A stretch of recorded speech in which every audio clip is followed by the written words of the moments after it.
It is great, actually, to be joined in the studio with someone who's been a guest on this broadcast, has been a guest on broadcast when I hosted Sean Hannity's broadcast, as well as Mike Gallagher's broadcast.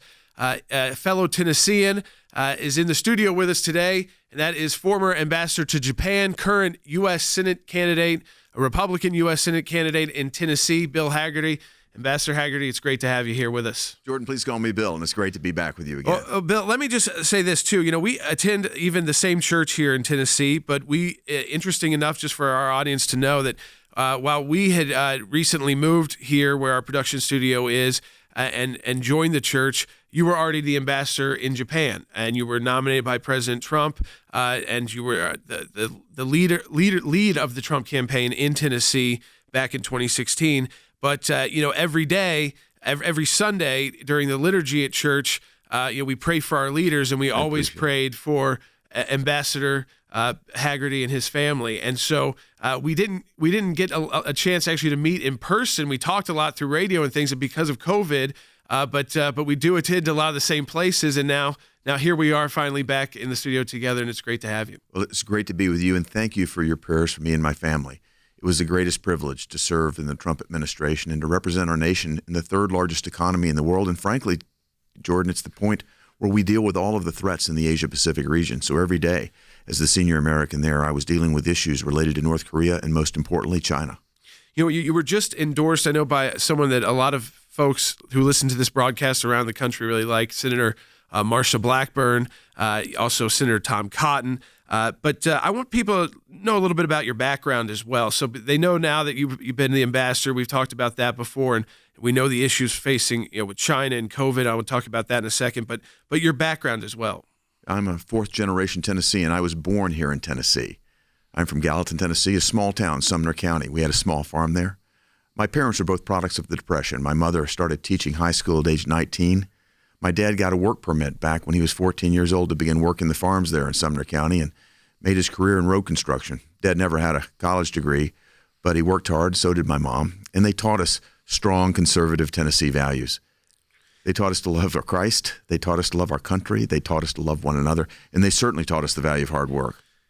Tell people about your decision to talk to President Trump about and you've been endorsed by President Trump, and you're one of the first candidates in the country, and especially because I've worked on a lot of campaigns. Yeah. Not a lot of primary candidates, especially at the U.S. Senate level, get presidential endorsements.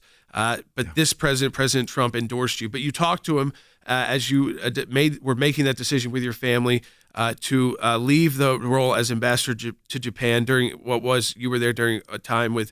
I want you to tell that story about North Korea in that you told us just a few minutes before we came on air. But talk about the experience, about why you decided this was the time to run for U.S. Senate. You know, Jordan, I'm very concerned about where our country is. I feel like we're at a crossroads right now. You just turn on the TV at night. You see it. You see chaos in our streets, rioting, looting. They're tearing down our statues, trying to destroy our history. They're going after our religious freedom, too. You know, you've got Black Lives Matter calling for the removal of Jesus Christ from our churches. And you've got Planned Parenthood right here in Tennessee burning the American flag. I mean, there's no greater act of disrespect. I'm with President Trump. You burn our flag, you should go to jail. Absolutely. And frankly, I've got a better idea than the Democrats' plan. The Democrats want to defund and dismantle our police. We should defund Planned Parenthood once and for all. But it's that sort of challenge that they're putting to us. What the Democrats are trying to do is align with these socialist organizations and push us over the cliff into socialism. And we lack leadership on the Republican side to stand up to it. You've got Republicans like Mitt Romney marching with Black Lives Matter. This is a Marxist organization that wants to tear America apart by its very fabric. You've got Republicans calling for the removal of Columbus Day.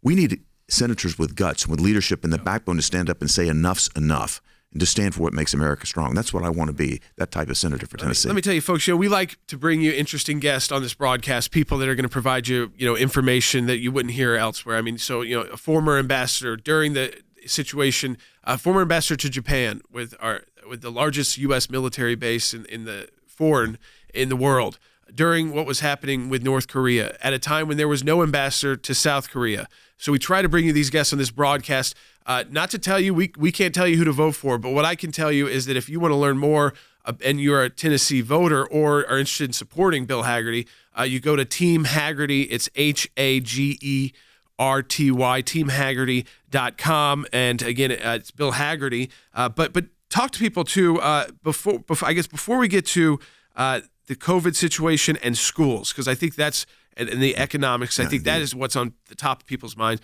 That story you told about taking your family, I'll let you say what happened with while you were ambassador to Japan, no ambassador in South Korea from the U.S. at the time because of Democrats holding up confirmations, and North Korea launching ballistic missiles and testing hydrogen bombs, and what you did. Well, it was a terrible time in our nation's history when Barack Obama was president. I mean, if you think about it, leading from behind was their theme. And with North Korea, they called it strategic patience, which I can translate for you what that means. It means looking the other way. So Kim Jong-un significantly ramped up his nuclear ambitions while President Obama was in office. Then what happened? He launched 2 intercontinental ballistic missiles over Japan, detonated a hydrogen bomb, and I can tell you the tension in Japan was enormous. It was so bad because Japan's the only nation in the world that's ever been on the receiving end of a nuclear weapon. School children are wearing hard hats. They're doing evacuation drills in central Tokyo. We needed American leadership more than ever at that point in time. So I worked with our local military there in the U.S. Forces Japan and with U.S. Forces Korea, made the arrangements, and I took Chrissy and our 4 kids over to the border of South Korea. My children were 8, 10, 12, and 14. Together with a U.S. military escort, we crossed the border from South Korea into North Korea. Why did we do that? Because I wanted to demonstrate my complete confidence in the U.S. military's ability to protect me and my family, the same way the U.S. military was going to be able to protect the Korean Peninsula, the same way they were going to protect Japan. That was an important message that only in America can send. And it just underscores the fact that American leadership is needed throughout the world. The primary is August 6th here in Tennessee for the Senate Republican primary. There's early voting already going on right now. If you're elected, though, in November, we're still going to be facing a lot of the situations I know you're talking about right now to people as you travel the state, and as we're talking to people on radio every day. One is with schools maybe not reopening, virtual. We're representing right now. We've had 1,000 people contact us in the last 10 days just about potential legal representation because they're facing a significant hardship that could actually be actionable in court or at least at the state level, administrative level. So we're inundated with this at the ACLJ. It's all related to COVID, and of course it has the economic impact. So when you make it to Washington, D.C., and after you win in November, how do we address this? We only got about 1:15 minutes left, but I know this is just on the top of people's minds. Well, make no mistake, China caused this pandemic. They took our jobs. They've taken millions. They've taken millions of jobs and hundreds of thousands of lives around the world. I want to hold China accountable. We need to get our schools back open again. We're the most innovative nation in the world. We can do it. We can't afford another shutdown of our economy. We need a person like me with a real solid business experience that knows how our economy works.